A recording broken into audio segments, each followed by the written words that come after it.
So welcome to this demonstration of Edgecam 3D machining. Edgecam provides a complete mould and die solution for generating high quality toolpaths that will meet your demands.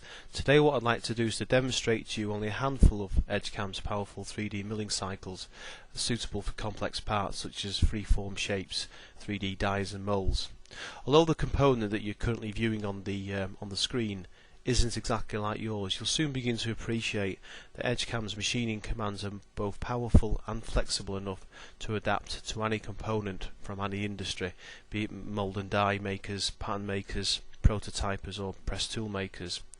The core pattern component itself is actually represented by a solid model, and Edgecam supports all solid models, for example Autodesk Inventor, Solid Edge, SolidWorks, Pro E, Unigraphics, and we also accept IG's DXF, Parasolid and Step files. Our aim on this particular component is to finish machine it producing the best surface texture and the most economical toolpath. The component has been pre-machined to within 1 or 2 millimeters, and that's been represented by an STL file. The rough machining has been completed inside Edgecam as well. One very interesting command that Edgecam affords us is the render by slope command. Render by slope will but now color code this component, showing me the slope on this component. So the white area is showing me 0 degrees angle, and as the slope begins to increase, whether it be a negative draft or a positive draft, Edgecam will colour code that, and it gives me the feeling of what sort of cycles I can actually use on this particular part. So the white area is flat, and what I'll do is begin by using a flatland finishing operation. This cycle is suitable to both solids, as we have here, or prismatic parts. And what it will do is it will cover all the planes with a toolpath strategy that can either be concentric, could be lathe, so it could just be one single finish path. Like all Edgecam cycles, it's gouge protected, so the neighbouring 3D sidewall is not going to be machined. So we'll just turn off the rendering, and we'll ask Edgecam to produce a flatland operation. Notice how it very clearly says on the prompt, digitize our geometry. Simply digitize the solid model.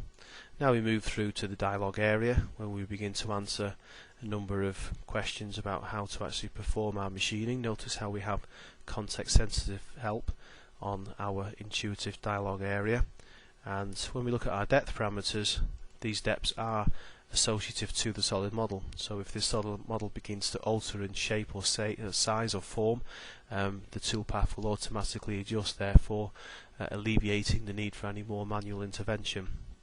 So if I answer OK, Edgecam will, as you can see here, clearly place the toolpath down on the whole of the component, avoiding the 3D area.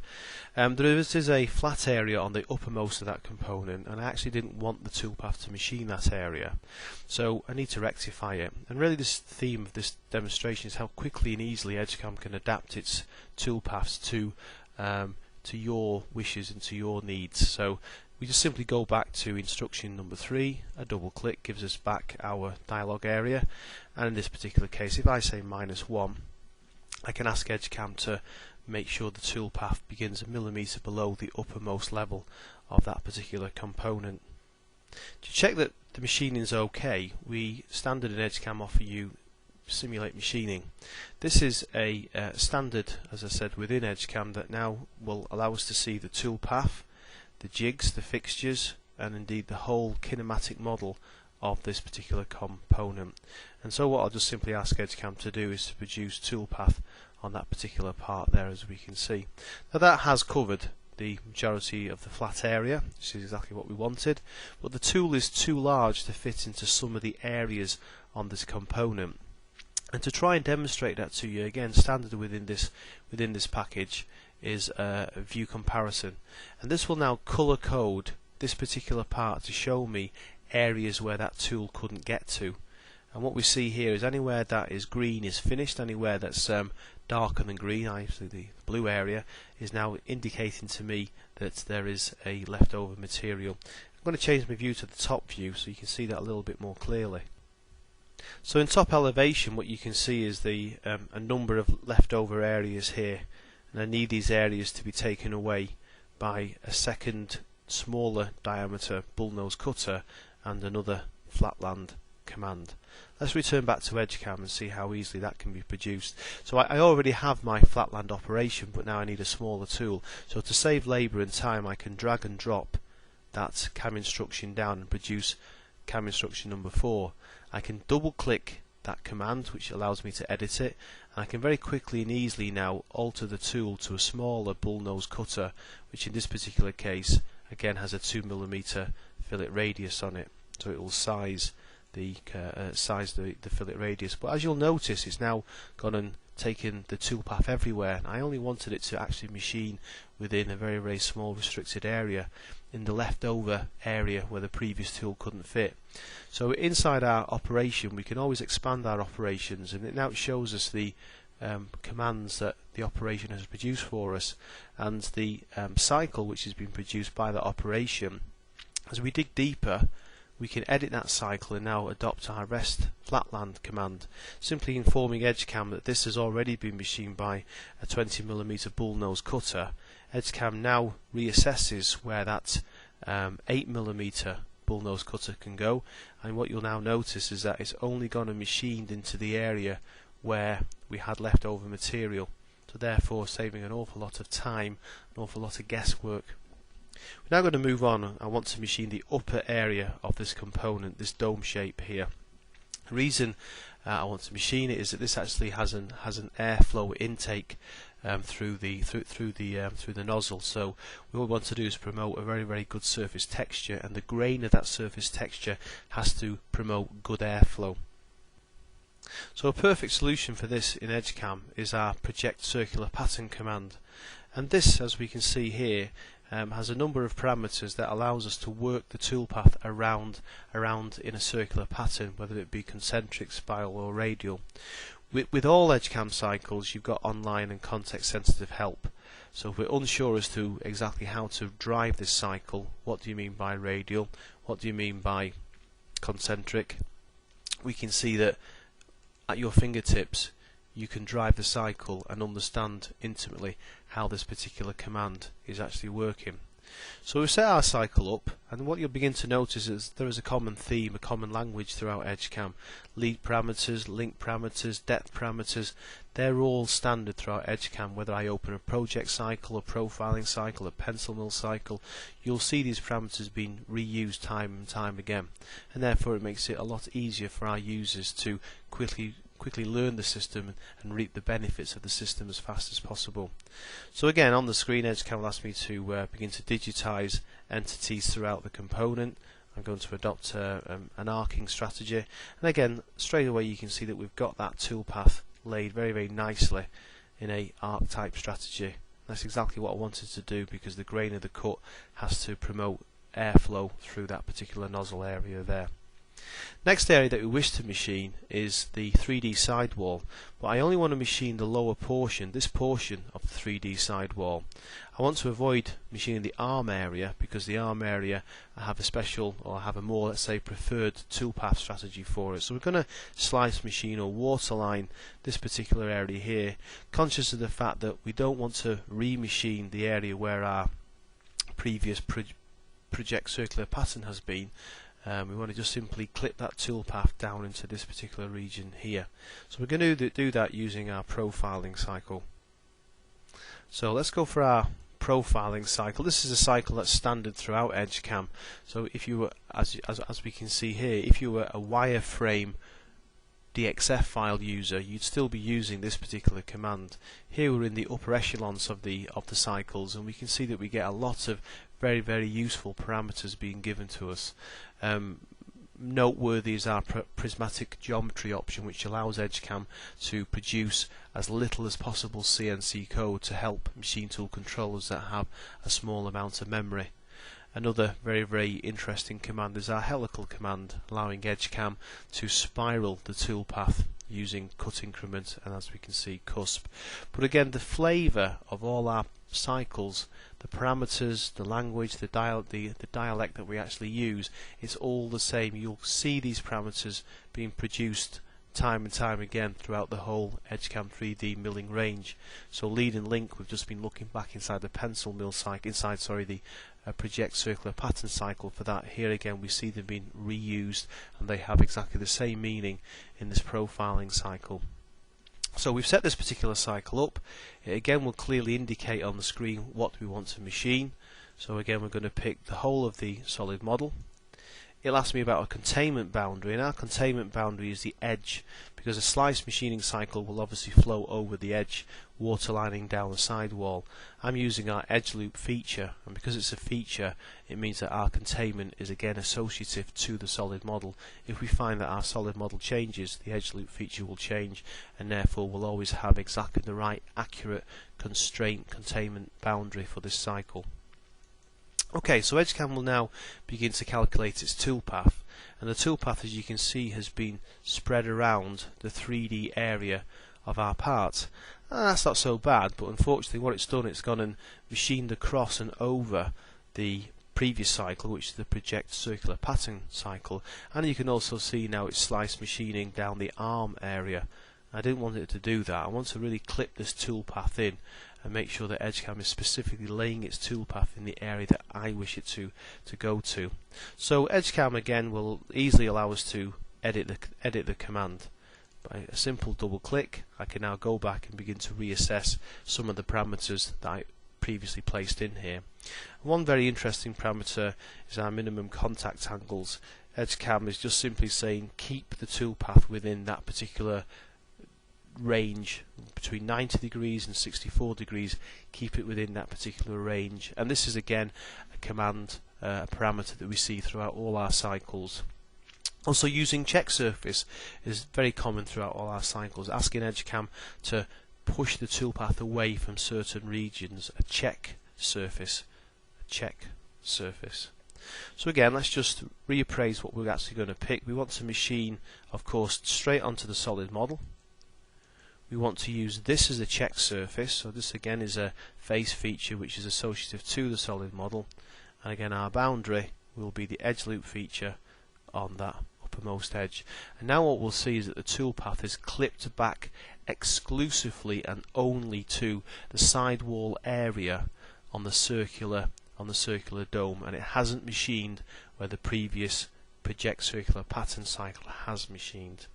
So again, that's again allowing the user to exclusively and very, very specifically chaperone the toolpath and hold the toolpath within a zone, within a region that they wish to adopt. Okay, we're going to move ahead, and obviously we now need to think about machining the arm section of our component. So this is going to be done by a parallel lacing cycle. So the parallel lacing cycle is a cycle that's both good on flat areas, but it can also rough machine, finish machine, and it can adopt components that have male and female form. So in this case we're going to open up our parallel lacing cycle, and again you might begin to now, even in this brief demonstration, begin to notice some of the common functions inside Edgecam. Here we see the minimum contact angles being adopted. Here we see the use check surfaces command. Here again we see the lead and links, all common throughout the whole Edgecam range of milling cycles. And again Edgecam will just simply prompt me to select our machining area, which is straight onto the solid model. And is there a containment boundary? I'm going to pick the edge loop feature, which again is associative to the solid model. And as we can see here, Edgecam is adopting a lacing strategy. In this particular case we went for climb milling, climb milling across that component. Let's just zoom in a little bit and see what that's doing. Using the base on the simulation drag and drop bars, you can see I can speed up simulation, I can slow down the simulation. And what we're seeing is that it's climb milling up and down, and that's not a very favourable way of treating the cutter, because it's obviously cutting on one side and cutting on the opposite side of the ball nose cutter. It's not promoting the best tool life for that cutter, nor is it actually chipping the swarf in a very economical manner. There are better ways of actually machining that particular part. You'll also notice that the cycle isn't reaching down to the full depth of that component, so we're actually keeping this region at the moment unmachined, and that's not what we want. So we need to edit the cycle. As I said before, we can either double click cam instruction over here, or we can just double click over the toolpath itself, so there's no ambiguity. We know exactly what particular cycle we're dealing with. So here we see the parallel lay cycle as we set it up before.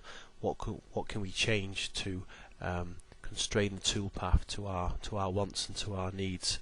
What we can do first of all is use the up-down mill strategy. Ask it to either down mill, ask it to either up mill. And again, as you can see on the bottom right hand corner, we've got full help on this particular area. So if we're in any doubt as to how these angles work or what we mean by up mill and down mill, we can see here very clear illustration as to how the operation of that particular parameter has been designed. So I want to do up milling, and what I want to do with my boundary, and again this is a common feature throughout Edgecam, is to allow the tool to only use the contact or the tangent point of the tool within that particular boundary. Notice how I don't have to go back into design and change the geometry, and obviously the geometry would be determined by the radius of the cutter. There's no need to do all that. There's no waste of time in Edgecam. We just simply have the click of a button, we click tool contact, and Edgecam will now spread the toolpath onto the lower region, so it's still keeping it within the boundary, but it's the tangent contact point of that tool that has been used. Now we're nearly there, we've nearly finished the demonstration, but what we will now have is a rag of material left at the intersection on the fillet. Very difficult maybe for us to see that, so again, using another standard feature in Edgecam, I can ask Edgecam to show me only the last toolpath that has been produced. So the last toolpath we see was obviously the parallel lace toolpath, and what I wanted to do now is use a parallel lace cycle using a 4mm ball nose cutter to drive itself all the way around this fillet, and obviously around the fillet in the uppermost area here, in order that we can see, in order that these rags are removed by pencil milling.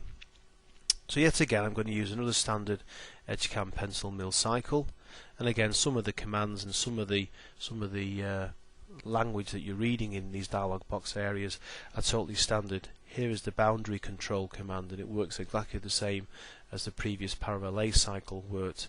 Here is the lead and link command, and these lead and links are common throughout every single 3D mill cycle inside Edgecam. So set our cycle up, and it will simply ask me to digitize the area to machine, which of course is the solid model, and then I've really no need for containment boundary here. And if I just play back the pencil mill cycle, you'll see how that cycle will now find and trace between all the intersection of that component, and it's gone all the way around. Now that might be perfect in certain circumstances, but I know in my particular case I've already been able to machine that fillet area by my flatland cycle, because my flatland tool had a 2mm fillet on it. So maybe I didn't want that tool to actually, that pencil mill cycle to enter that area. So again, that's no problem. We can edit that. We can ask Edgecam to do several fixes inside here. One, we can ask it to do a down mill. We saw up mill, down mill in parallel lace. We have the same functionality inside pencil mill, and also we have a clip to depth command inside the depth parameters, which just simply meaning between -10 and -20, Edgecam must only place the toolpath. And again, we get a nice little information message saying that your angle is slightly a little bit too high or too low. And that's exactly what we want. We want information being fed back to us in the course of producing the component. So let's just place an angle maybe of 60mm in there. So there we have the toolpath now clipped to within that particular area. It's not gone all the way around, it's only removing the rag of material that would have been left inside that region there. So we want to now go ahead and check the component.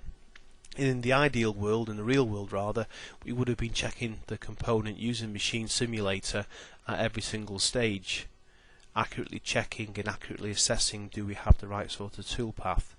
On long running parts, such as a 3D part that we see here in front of us, Edgecam also allows you to do rapid result. So rapid result is very much the same as Machine Simulator, but what we'll see is it, as it would intimate, rapidly shows us the end result. So just by simply asking it to start, it will very quickly show us where this toolpath has been. And of course we're looking for 0 errors. We can check on errors as well, because I've had this set at stop at the collision, so if there had been an error, Edgecam would have stopped and explained to me where that error was. Obviously we want to see a little bit more in greater detail, so we now use the machine simulator, and this is now going to show us a blow by blow account of every single toolpath that we've just got and generated. Again, there are mechanisms and techniques to speed that up. We can say stop at maybe not a collision this time, but stop at a tool change. We can now say fast forward, so it will very quickly pass us through some of the more arbitrary stages of the toolpath. And then we do have a number of speed options. Here's a speed up, slow down, zoom in, and obviously zoom out.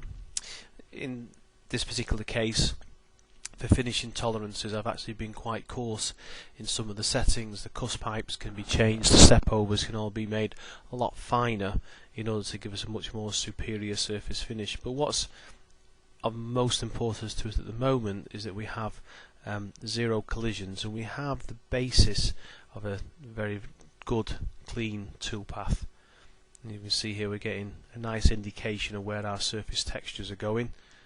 If we have a problem with that, we could of course go back and then begin to change the cusp height setting, the cut increment setting, and the step over settings.